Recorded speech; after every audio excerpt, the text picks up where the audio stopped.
Happy Monday. Phil Lindemann with your Krystal 93 news at noon. This weekend was the busiest of ski season so far. More than 140,000 cars traveled I-70 through Summit Friday into Sunday. That is nearly 6,000 more than the previous high over MLK weekend, almost 10,000 more than January average, about 2,000 more than the same weekend last season. 13 Keystone locals are hoping to write the rules for the town of Keystone, if it becomes a town. That includes retired teacher Gretchen Davis, retired lawyers Julia Metzger and William Shorling, founding owner of Summit Cove Lodging Peter Rehberg, and a Basin ski patroller Eric Schwartz. Candidates were announced on Friday. Just 9 of those 13 can be elected. Election day is March 28th. The Burton U.S. Open will not be coming to Vail this winter or anytime soon. The Vail Daily confirms that event is most likely finished for good. It was canceled in 2020 in the early weeks of COVID and has not returned since. Celebrating its 50th anniversary in Vail this week is the National Brotherhood of Skiers. More than 1,200 black skiers and riders are in town, many from Los Angeles and Chicago. That includes founders Ben Finley and Art Clay, now both in their 80s. 2 employees at Mine Springs Health are in jail on extortion charges. The Grand Junction Sentinel reports one employee was the current senior clinical director in Junction.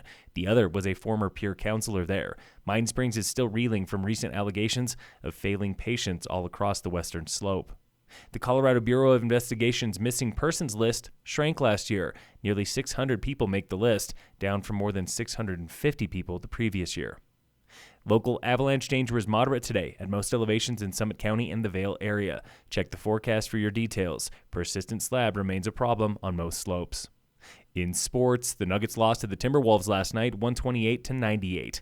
Going down this week in France is the World Alpine Ski Championships, where Michaela Schifrin failed to finish today on the slalom leg of Alpine Combined. Coming up tomorrow is men's Alpine Combined and women's downhill. The entire U.S. Alpine team is wearing race suits inspired by climate action. They show glacial ice breaking apart. Says U.S. downhiller Travis Ganong, the Ski Federation should be doing more to fight climate change. They hope their suits bring that to the forefront. Summit's Chase Blackwell took third for snowboard halfpipe at the Mammoth Grand Prix over the weekend. That is his first World Cup podium. Summit's Chris Corning also took third for snowboard slopestyle. And in local sports, brought to you by Cassandra Schultz & Associates with American Family in Dillon. Summit High girls basketball beat Basalt Saturday 53-42. Boys basketball lost to Basalt 72-56. Tigers hockey beat Pueblo 7-1.